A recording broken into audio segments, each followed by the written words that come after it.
안녕하세요. 두산입니다.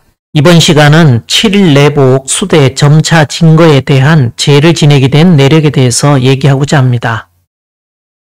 가을 추수 문을 여는 천지고사를 마무리하고 며칠 지나 칠석절이었지만 워낙 큰 일을 치른지라 저녁에 잔치국수로 신명 대접하는 것으로 행사를 대신했습니다. 다음 날은 모기도 잎이 뚫어진다는 처서였는데 아침 저녁 코끝을 스치는 바람에 가을 내음이 실려 있는 듯 합니다. 그렇게 일주일이 지나자 백중을 맞이하는데 시간도 빠르지 개천 대제를 치른 지도 벌써 1년이 다 되어 이제 1주년 행사까지 하게 되었습니다. 기념 화분에 초 하나 꽂은 생일 케이크 그리고 플랜카드를 걸어두기까지 소중화의 음혹한 시절을 겪었던 우리나라가 대중화인 천자국으로 태어나는 시발점인 이민년의 이 날을 격압유록 말중운에선 흑호증 하도립 청룡제화 원년이라 하였습니다. 수습 한국이라 하여 한국을 거두어 들이신다는 말씀은 조선을 잠시 다른 나라에 넘겨주고 천운을 기다리게 할 것이니라는 또 다른 말씀과 궤를 같이 하는데 잠위 일본이라 하여 그때 일본에 잠시 맡긴 한국을 솔여지도 하여 수륙병진 곧 너희들을 거느리고 수륙병진 하리라는 구절은 세 나라의 건국을 두고 하신 말씀입니다. 여기서 그 세 나라를 건국하는 과정을 말씀하신 구절이 오선 위기도수입니다. 그러면 한번 물어보겠습니다. 현 대한민국이 상제님께서 최종적으로 잠이 일본이라 하여 그때 일본에 잠시 맡겨두신 스스로 천자국임을 선포한 그 한국 맞습니까? 그건 최소한 지금의 대한민국 스스로가 자주국이며 더 나아가 현 시대적 관점에서 보면 세계 초인류 기축통화국의 지위에 올라 당당히 전 세계에 선언할 수 있느냐의 현실적인 문제이기도 합니다. 그런데 공사를 어떻게 보셨습니까? 현화대세를 오선위기의 기령으로 돌려서 두 신선은 판을 대하고 두 신선은 각기 훈수하고 한 신선은 주인이라 주인은 어느 편도 훈수할 수 없어서 수수방관하고 다만 손님 대접만 한다고 하셨습니다. 내 나라 내 조국임에도 불구하고 열강들의 놀이터가 돼 있지 않습니까? 이 나라가 과연 솔여지도 하여 수륙병진 곧 너희들을 거느리고 수륙병진해서 새로이 연다는 그 천자국이 맞기는 한 겁니까? 사실상 대한민국은 천자국은 고사하고 미중, 러일 등 손님들 눈치나 보면서 제집 일도 주장 못하는 동북아 지역의 동네북에다가 아무나 흔들어대는 빵셔틀로 전락한 모양새입니다. 그 얘기는 현재 자주국도 아니라는 소리니 결국 상제님 공사의 결론은 새 나라를 여는 데 있습니다. 그러므로 현 대한민국은 내가 거처하는 곳이 천하의 대중화가 된다 하신 천자이신 상제님께서 통치하시는 천자국을 향해서 조금씩 나아가는 과도기 체제에 지나지 않는다는 얘기가 되지요. 바로 이 천자국을 상제님께서는 이 글은 세상 비결이니 잘 기억하여 두라 하시며 7월 7석 사모야로 힌트를 주시고는 아예 세간에서 7월 보름을 백중이라 하나니 백중이라 100가지 일이 모두 적중하리라고까지 하셨습니다. 이민년의 이날 백중간지는 붉은 닭으로 정유일진이기도 합니다. 붉은 닭 소리치고 판박 소식 들어온다는 말씀의 핵심은 다 필요 없고 바로 대한도국의 개국 이것이 결정적인 판박 소식입니다. 그러니 흑호증 하도립 청룡제화 원년을 지나 도를 기념하는 1주년 행사에 나라국자 모양의 네모난 케이크 당당하게도 빠질 수 없었던 것이죠. 사방을 돌아가며 무심코 찍어놓은 27개의 점처럼 27번째 산내 이깨를 공자님은 작게 전해서 이 양정야라 하였는데 한 살짜리 아이한테 가장 중요한 건 바르게 잘 길러내는 일이 가장 중차대한 과업이라 할 것입니다. 이상 개천대제를 지낸 이후로 특이사항 없이 일상적인 절호만 지냈는데 백로 추분, 대모님 선화치성, 이어서 한로상강, 큰도령, 탄신까지 2달 정도는 오랜만에 비교적 조용히 보냈습니다. 입동절호가 지난 며칠 후 음력 10월 초하루였습니다. 승하님은 뜬금없이 남해를 가고 싶다고 하더군요. 무언가 천지에서 진행하실 일에 대한 어떤 사인인가 싶기도 한데 작은 도령의 탄신일인 음력 10월 10일이 마침 소설 절호이기도 해 어차피 제를 지내긴 하겠지만 신기해서 지내고자 하는 어떤 의미가 담기길 원하시는 것 같았습니다. 그런데 그걸 제가 알 수는 없는 노릇이니 그냥 정해주시라고요. 소리가 입 밖으로까지 나옵니다. 그렇지만 하늘은 말이 없으니 할 수 없이 부족한 대로 제 명칭을 정할 수밖에 없었습니다. 격암유록 44번째 궁을도가에 보면 남해 동반 자도는 세계 만민 안심지요 보혜대사 계신 곳이 궁을지간 성경일세. 곧 남해의 동반도 자도는 세계 만민이 안심할 수 있는 땅으로 보혜대사인 정도령이 계신 곳이며 곧 궁을지간 성경이라는 내용이 나옵니다. 승하님이 갑자기 남해를 가고 싶다는 얘기에 이 구절이 떠오르지만 그래서 어쩌라는 얘기인지 고민스러웠는데 상실은 딸 사람은 술이나 먹고 잠이나 자면서 누워서 시치롱코 있다가 해서 시치롱코는 제주 방언의 하나로 수수방관을 의미하니 말씀 그대로 잠만 자다가 상실음이 나온다고 야단들을 칠 때 그때서야 잠자던 개가 일어나서 판 안에 들어온다고 하셨습니다. 진인 해도출이라고 오래된 비결에 보면 진인이 해도에서 출한다고 하니 상실임이 열려야 그나마라도 진인이 해도출을 할 것이라는 생각에 그러면 상실임을 여는 제라도 모셔야 할까 보다 싶어 그러면 어차피 그날 제 지내니까 제 제목은 이거로 하는 게 어때요 하며 제안을 하게 된 것이었지요. 그렇게 천지상실임 개막제라는 제목이 정해지고 며칠 후 회사 근무 중에 톡이 들어옵니다. 탁기 들어오고 등은 아프고 배가 몹시 고파요 하는 내용을 받았는데 아무리 생각해도 이날 사인이 들어올 이유가 없었지만 그래도 좀 더 고민하다 보니 주역의 12백괴설로 보는 지뢰복귀는 동짓달을 나타내는 데다 반복기도 7일 내복으로 나오는 초일의 날이 문득 떠오릅니다. 그 도를 돌이켜서 회복하는 날을 두고 7일 내복이라 하였는데 단전에는 반복기도 7일 내복은 천행야라 하여 하늘에 행하심이 있는 날이라 했습니다. 날짜를 세어보니 그날까지 딱 33일인데다 천산분께 잡기 전에 퇴하에서 보듯 뒤로 물러난다는 얘기와 같은 맥락인 간기배인 등이 아픈 것은 이 괴와 모종에 관련이 있다는 얘기로 느껴지고 배가 몹시 고프다는 건 제를 지내라는 무언의 사인이었습니다. 결국 그 얘기는 33일차가 되는 초일의 날에 7일 내복에 관한 제를 지내라는 의미였습니다. 참고로 작년엔 이민년 동짓달 초일에 이건후 제에 이어 황극이신 김수부님을 세우는 이건후 제를 차례로 모셨습니다. 아마도 그때는 신도 문제였으니 원론적으로 보면 작은 도령의 몫이었던 것 같고 지금은 인사 문제로 보입니다. 더구나 이번 53번째 생일은 공교롭게도 풍산점괘와도 무관치 않은 듯 보였지요. 풍산점괘는 간깨 위에 손깨가 있는 산상유목의 모습입니다. 이는 산 위에 나무 한 그루 심는 상과도 같아서 본도운이 열려 나아가는 모습이 담겨있는 괴상입니다. 인의정하니 가히 정방야라 하여 올바르게 나아가 나라를 바로잡을 수 있다 하였으니 전체 64회 경문에서도 유독 53번째 풍산점괘에서만 기러기가 모두 6번 나오는 것도 기이한 일입니다. 이는 6건으로서 서신사명의 상인이 말이지요.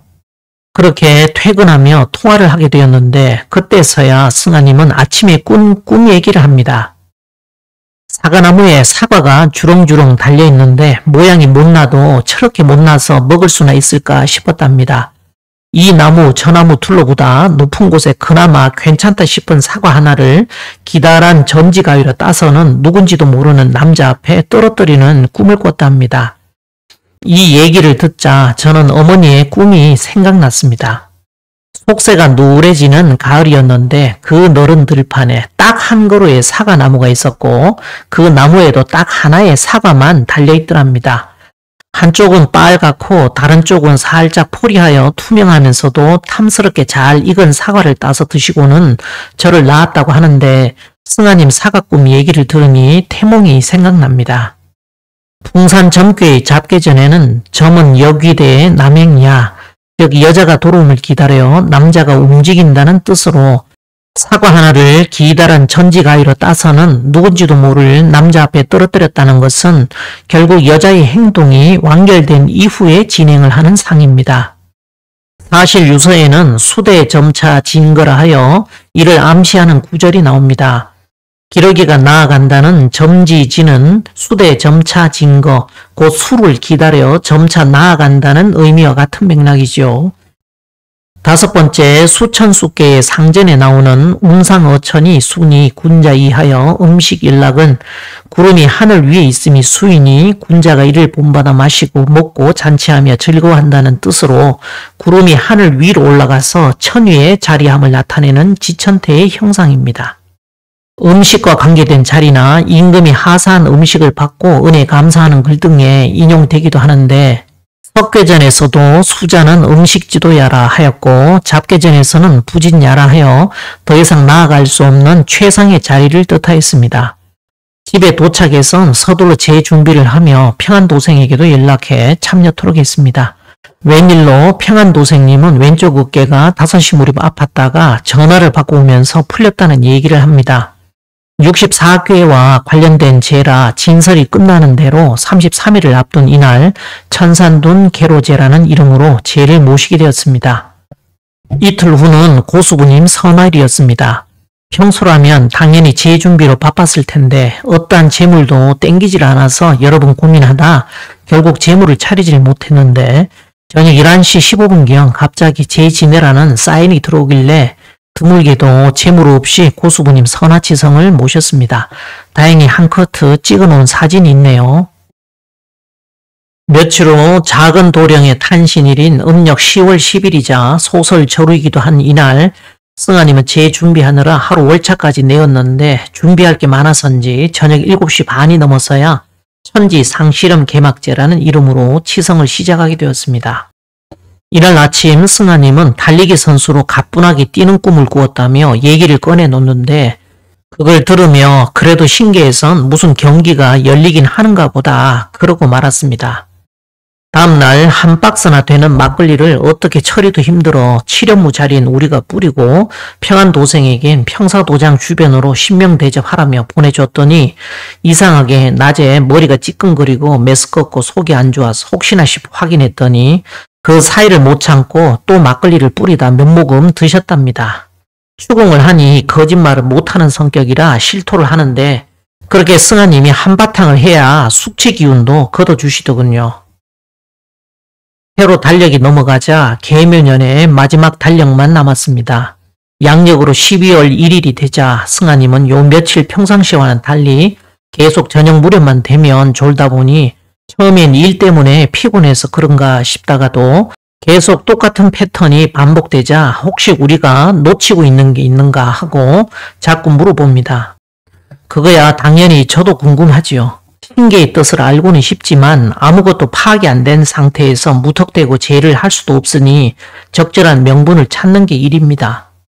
유독 이날따라 더 심했는데 아무래도 동짓달 초일에까지 18일 남았으니 18번째 삼풍곡계와 관련이 있을 것 같다는 생각이 들었습니다.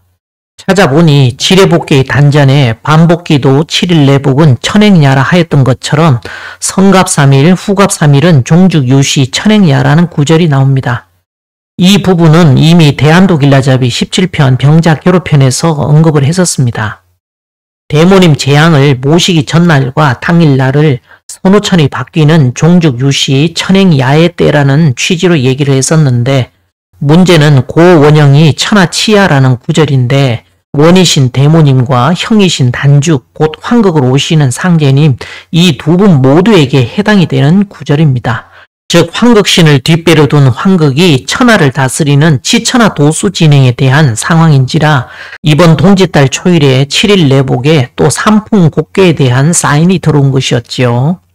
아마도 신계에서 이 때문에 사인을 주시는 듯해서 일단 해놓고 보자며 다음날 하기로 약속을 잡았는데 점심때쯤 승아님에게서 톡이 오더니 내일이 아니라 바로 오늘 지내야겠다 생각하니 머리가 개운해지더랍니다.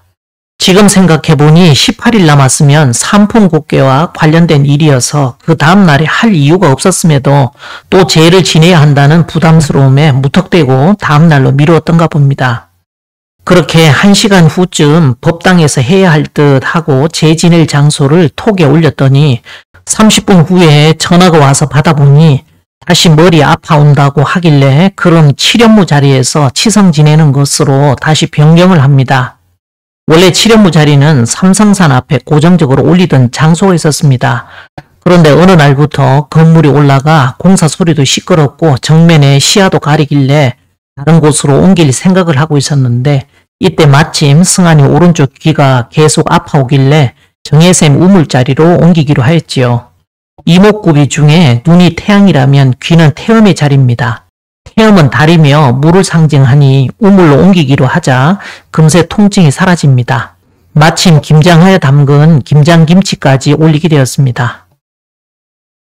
일주일이나 지났나 대설 전후 아침 일찍부터 승아님은 왼쪽 머리가 아프길래 하루 종일 힘들었는데 당연히 평사도장에서 치성 모시는 거 알고 있는데 왜 그러지 싶으면서도 계속 왼쪽 머리를 힘들게 하는 건 다른 이유가 있나 보다 싶어 퇴근 후에는 고수부님 산소를 가서 참배 드린 후 아예 모시고 가서 치성을 드리게 되었습니다.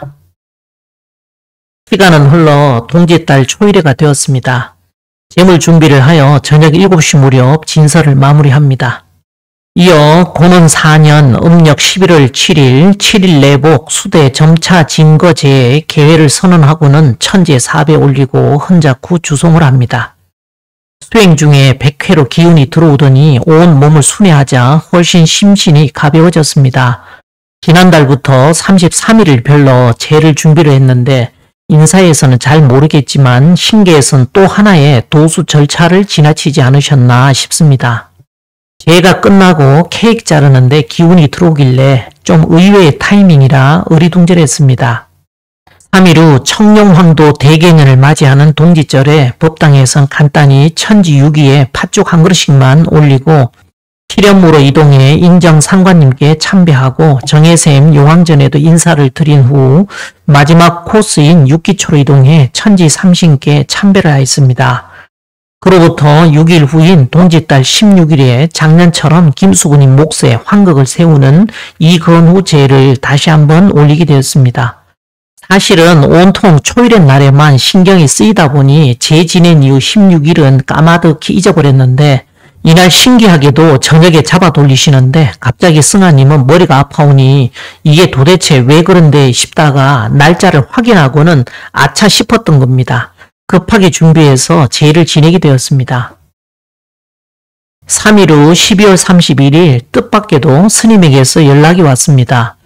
희한하게도 상여 나가는 꿈을 꿨다고 하시는데 꿈에서는 어머니가 돌아가시고 상복은 하얀색에다가 노란 황포를 입히더라며 통상 상여는 좌우 한 줄씩 사람이 매는데 꿈속에서는 좌우로 두 줄씩 매니 한 줄당 10명씩 잡으면 좌로 20명, 우로 20명 정도로 무슨 노젓는 배 형태처럼 규모가 아주 컸는데 가운데는 관을 넣은 상여가 완전히 백색이고 가운데만 약간 보랏빛이 있고 연꽃에 붉은 빛이 돌더랍니다. 그런데 상복을 입은 사람도 굉장히 독특한 것이 광목 같은 그런 백색이 아니라 너무도 찬란한 흰색이었고 상여 맨 사람들이 머리에 약간 빵모자 같은 하얀색을 쓴 사람들이 쭉 도열해 있는 모습이 장엄하더라는 것이죠. 그런데 저게 어디서 본 듯한 모습인데 지금 생각하면 영대하고 똑같은 모습이더라며 거긴 상제님, 대모님 두 분이 모셔졌는데 꿈에선 스님 어머니만 돌아가신 상여로 나옵니다. 그런데 스님이 상주라 상주가 가야 상여가 뜨니 나가면서 꿈의 한 커트가 끝나고 이어지는 다음 꿈에 스님 사촌 동생 중에 경상도로 이사가서 결혼한 애가 절에 왔다며 이제 어머니 상여가 나가고 난 다음 스님은 전혀 모르는 사람들이 굉장히 많이 왔는데 자기 시동생이 죽어서 이리로 데리고 왔다며 얘기하길래 보니 완전 붉은색 상여가 또 놓여졌는데 그게 절에 극락전 앞에 딱 걸트려 놨길래 야 지금 상여를 어디 법당 앞에다 갖다 놔 당장 못 치워 저거 주차장에다 갖다 놔 하고는 나가시는데 아니 계단 밑에 또 다른 청강스님이 있더랍니다. 당신은 지금 늙었는데 계단 아래의 청강스님은 굉장히 젊고 이뻐서 그가 하는 소리가 내가 너요 그러더랍니다. 그러더니 그분이 사라지고 스님은 상녀를 당장 밖으로 못 빼냐고 법당 앞에다가 감히 갖다 놓냐고 그랬더니 그 상녀를 들고 온 사람이 갑자기 올라가더만 상녀를 혼자 불쑥 들더니 우산 접듯이 탁 접어버리고는 단풍나무 숲속으로 그냥 들어가더랍니다. 그런데 마치 도깨비가 돛을 부리듯 어떻게 사람이 그렇게 움직일 수 있는지 번쩍번쩍 왔다 갔다 하면서 힘이 얼마나 좋은가 죽은 나무들만 쫙쫙 뽑아갖고 댕기다 사라지는 꿈을 꾸었다 합니다. 이게 뭔 꿈이냐는 것이지요. 스님은 12월 31일 아침에 이 꿈을 꾸셨다 합니다. 양력이니까 그렇지 음력으로 12월의 마지막 날은 한 해를 마감하는 섣달 금음이지요. 한풍곡괴의 성갑3일 후갑3일은 종적유시 천행야라는 구절에서처럼 종적유시는 선우천이 교차하는 시간이자 섣달 금음처럼 묵은 해를 보내고 새해를 맞이하는 중요한 통과 의례의 의미를 가집니다. 그러니 한 해의 끝은 새해를 맞이하는 종죽유시의 때이며 꿈속에 스님의 어머니로 나타나셨지만 영대와 비슷한 형태의 상녀가 나가는 것으로 보였으니 사실상 대모님에 대한 상징이지요. 운상하는 소리를 어로로 하나니 어로는 곧 임금의 길이라 이제 황극신의 길을 튀어노라 하는 말씀처럼 상녀 나가는 소리를 어로로 하셨습니다. 상녀가 완전히 백색이라는 것은 가을을 상징하고 자기 동네에서 보듯 약간 푸른색 기운이 더 강하게 도는 것이 보라색인데 예로부터 동서양을 막론하고 황제나 고위층 신성한 존재를 상징하는 색으로 여겨졌습니다. 더불어 연꽃에 붉은 빛이 돌더라는 얘기에서는 자주색이 느껴지는데 결국 가운데만 약간 보랏빛이 있고 연꽃에 붉은 빛이 돌더라는 얘기는 북극성을 중심으로 하늘의 가장 중심 영역인 자미원을 다스리는 자미대제를 상징합니다. 좌우로 두 줄씩 총 4줄을 매는 것은 사칠성의 옹의를 받는 북극성이라는 말이 되지요. 다시 장면이 바뀌어 붉은색 상녀를 서방정토 극락세계 아미타 부처님을 모신 극락전 앞에 놓았다는 것은 북극성을 모시는 북두 칠성에 대한 상징입니다. 이 꿈의 맥락을 이해함에 있어 2024년 갑진년 청룡황도 대개년을 앞둔 계묘년 12월의 마지막 날 꿈이라는 것이 핵심이지요. 왕기불의 태열선이라고 황극신을 모신 꼭 배처럼 보이는 상녀는 붉은색 상녀인 칠성과 더불어 움직이며 이 태열선이 나아갑니다. 상녀는 결국 임금이 나갈 때 타는 가마나 마찬가지지요. 결국 스님의 꿈은 청룡황도 대개년 왕기불의 태열선의 기운이 꿈틀거리며 나아가는 시운을 보여주신 것입니다. 흰색 황극신의 상녀를 기다려 붉은 상녀가 나아가는 상은 기러기가 나아간다는 점지진으로 점은 여귀대 남행야, 즉 여자가 돌아옴을 기다려 남자가 움직인다는 의미와 맥락이 같습니다. 유서의 수대 점차 진거 역시 동일한 의미이지요. 결국 우리가 힘들여 재지내온 과정을 스님의 하룻밤 꿈으로 깔끔하게 교차 검증을 해주신 것입니다. 그리하여 이제 하늘과 땅이 대비겁에 처하였으니 천지대도에 머물지 않는다면 어떻게 살겠느냐 하시는 말씀처럼 청룡지세 이제궁궁 백마지월 이제을를 곧 갑진년에 경우월이 들어있는 60년 만에 한 번 돌아오는 천시를 맞아서 궁궁을룰에 이론이 있다 했으니 천지대도를 찾지 않을 수 없는 시간으로 점점 들어간다는 것이고 이제 세상은 생사판단의 시간으로 마치 죽은 나무들이 뽑히듯 정리정돈된다는 얘기입니다. 이상 7일 내복으로부터 기러기가 나아가게 된 일사를 마치겠습니다.